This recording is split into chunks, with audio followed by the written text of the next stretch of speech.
शदीद शौक़ की वजह से हाल बुरा लगा पिया आहिनि। इनमें तव्हांखे गाह भी नज़र ईंदो हूंदो। सो गाह इन लाइ कोन पिया कढियूं, अॻे ई वहण शौक़ में आहिनि। जेकॾहिं गाह कढियो त बहितर शौक़ वधी वेंदी। सो उम्मीद आहे त ईद ते पाणी अची वेंदो।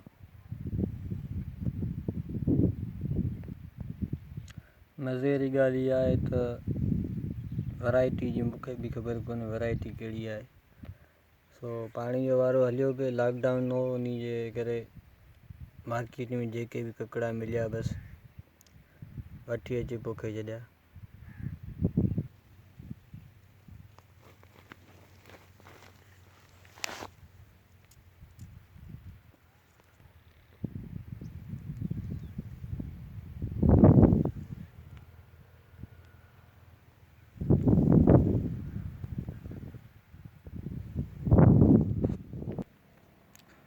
हिकु त शौक़ आहे, ॿियो वरी मथां एॾो ई अची लॻी आहे खंदा खणी छॾिया आहिनि।